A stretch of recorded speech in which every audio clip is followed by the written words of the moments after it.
Hi, I'm going to read for you Thundercake by Patricia Polacco. And Patricia Polacco is known as one of the greatest children's authors as far as picture books, children's literature for picture books. She was born in the earlier part of the 1900s, I want to say the 1940s, and she grew up in Michigan. And a lot of her books are based on things that happened to her in her life. And this one is a story about how her grandmother helped her with something really important. And so she turned it into a story. So it's not exactly an autobiography because it's not the story of her whole life. And she's writing it herself. It's just one piece of her life that's really important to her. It's a memory. So this type of story is called a memoir. Okay, and as we read it, it's just going to sound like it's a story about a girl, but because we are going to read a tiny little note from the author, we know that it actually is her memory. It says here, on sultry summer days at my grandma's farm in Michigan, the air gets damp and heavy. Storm clouds drift low over the fields. Birds fly close to the ground. The clouds glow for an instant with sharp, crackling light. And then a roaring, low, tumbling sound of thunder makes the windows shudder in their panes. The sound used to scare me when I was little. I loved to go to Grandma's house. Babushka, as I used to call my grandma, had come from Russia years before. But I feared Michigan's summer storms. I feared the sound of thunder more than anything.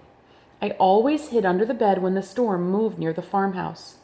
This is the story of how my grandma, my babushka, helped me overcome my fear of thunderstorms.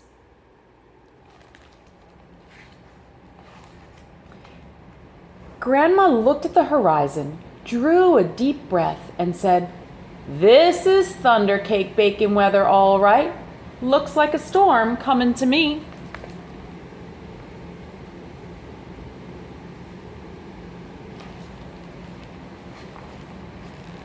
"Child, you come out from under that bed. It's only thunder you're hearing," my grandma would say.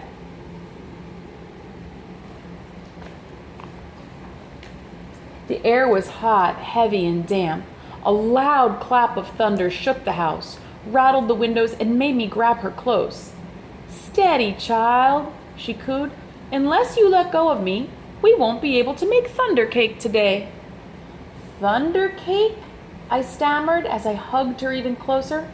"Don't pay attention to that old thunder, except to see how close the storm is getting. When you see the lightning, start counting, real slow. When you hear the thunder, stop counting. That number is how many miles away the storm is. Understand?" she asked. "We need to know how far away the storm is so we have time to make the cake and get it into the oven before the storm comes. Or it won't be real Thundercake."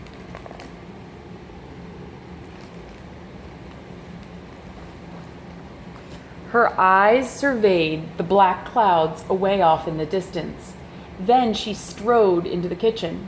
Her worn hands pulled a thick book from the shelf above the wood stove. "Let's find that recipe, child," she crowed as she lovingly fingered the grease-stained pages to the creased spot. "Here it is, Thundercake." She carefully penned the ingredients on a piece of notepaper. "Now, let's gather all the things we'll need," she exclaimed as she scurried toward the back door. One other interesting thing about Patricia Polacco's book is she's also the illustrator. Look at the way she draws her own expression there. Isn't that awesome? We were by the barn door when a huge bolt of lightning flashed. I started counting like Grandma told me to. 1, 2, 3, 4, 5, 6, 7, 8, 9, 10. Then the thunder roared. 10 miles, it's 10 miles away, Grandma said as she looked at the sky. "About an hour away, I'd say. You have to hurry, child. Gather them eggs, careful like," she said. Eggs from mean old Nellie Peckhen. I was scared. I knew she would try to peck me. "I'm here, she won't hurt you. Just get them eggs," Grandma said. The lightning flashed again. 1, 2, 3, 4, 5, 6, 7, 8, 9. I counted 9 miles, Grandma reminded me.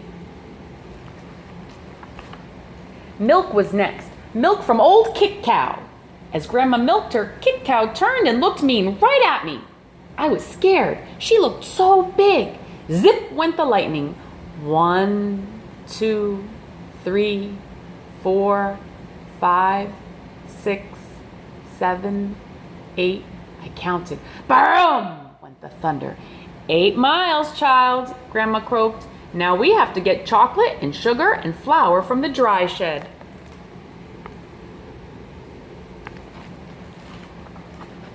I was scared as we walked down the path from the farmhouse through tangleweed woods to the dry shed. Suddenly the lightning slit the sky. 1, 2, 3, 4, 5, 6, 7. I counted. Boom, ba ba boom, crashed the thunder. It scared me a lot, but I kept walking with Grandma. Another jagged edge of lightning flashed as I crept into the dry shed. 1, 2, 3, 4, 5, 6. I counted. Crackle, crackle, boom, kaboom. The thunder bellowed. It was dark and I was scared. I'm here, child, Grandma said softly from the doorway. Hurry now. We haven't got much time. We've got everything but the secret ingredient.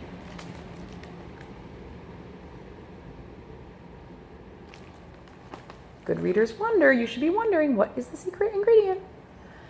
3 overripe tomatoes and some strawberries, Grandma whispered as she squinted at the list. I climbed up high on the trellis. The ground looked a long way down. I was scared. I'm here, child, she said. Her voice was steady and soft. You won't fall. I reached 3 luscious tomatoes while she picked strawberries. Lightning again. 1, 2, 3, 4, 5. I counted. Kabang, boom, ba, boom. The thunder growled. Can you see what a trellis is? That's like a grid that you use for growing plants. It's on their wall so that tomatoes' vines can grow tall and reach the sunlight. We hurried back to the house and the warm kitchen, and we measured the ingredients. I poured them into the mixing bowl while Grandma mixed. I churned butter for the frosting and melted chocolate. Finally, we poured the batter into the cake pans and put them into the oven together. Lightning lit the kitchen. I only counted to 3, and the thunder rumbled and crashed. 3 miles away, Grandma said, and the cake is in the oven. We made it. We'll have real Thundercake.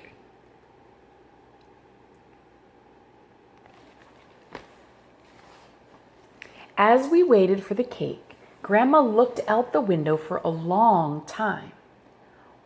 Why aren't you afraid of thunder?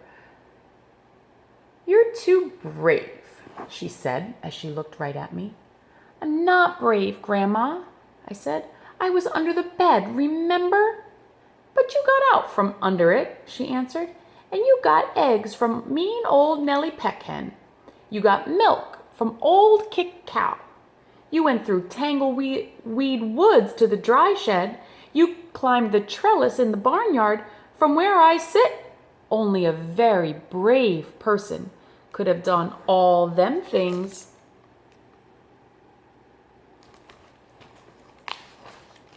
I thought and thought as the storm rumbled closer. She was right. I was brave. Brave people can't be afraid of a sound, child, she said as we spread out the tablecloth and set the table. When we were done, we hurried into the kitchen to take the cake out of the oven. After the cake had cooled, we frosted it.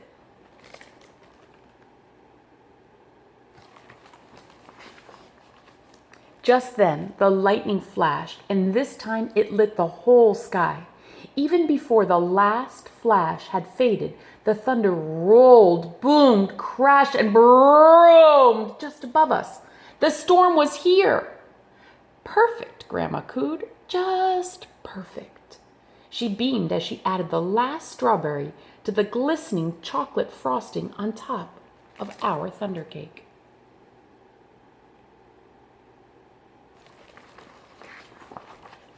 As rain poured down on our roof, Grandma cut a wedge for each of us. She poured us steaming cups of tea from the samovar. When the thunder roared above us so hard it shook the windows and rattled the dishes in the cupboards, we just smiled and ate our Thundercake. From that time on, I never feared the voice of thunder again. So, did our character change in the story? Yes. She went from being afraid of thunder to not being afraid. How did she do that? She did some things that faced her fears, and she also had support from someone in her family that really loved her a lot. So there's the theme of our story. What I want you to do as an assignment for this story is I want you to write a connection for me. And I don't want it to be 2 or 3 sentences. I want it to be a nice long paragraph really explaining a connection you have. It could be that you have someone in your family who's taken care of you and helped you overcome something. It could be you want to connect to something that you used to be afraid of and aren't afraid of anymore. It could be a connection to cooking with someone, maybe not to overcome a fear, but that warm, comfortable feeling. It could be a connection to the relationship you have with a grandparent or someone else in your family. It could be a connection to another piece of literature that you've read. Any connection, I want you to write about it. I want a nice, beefy paragraph that has elaboration in it. I'm also going to copy for you the actual recipe for Thundercake in case you want to try to make it, because I know a lot of you guys have been cooking at home with your families, which I think is really terrific. So if you actually happen to make Thundercake, I'd like to know all about it. Snap a picture for me. Okay, bye.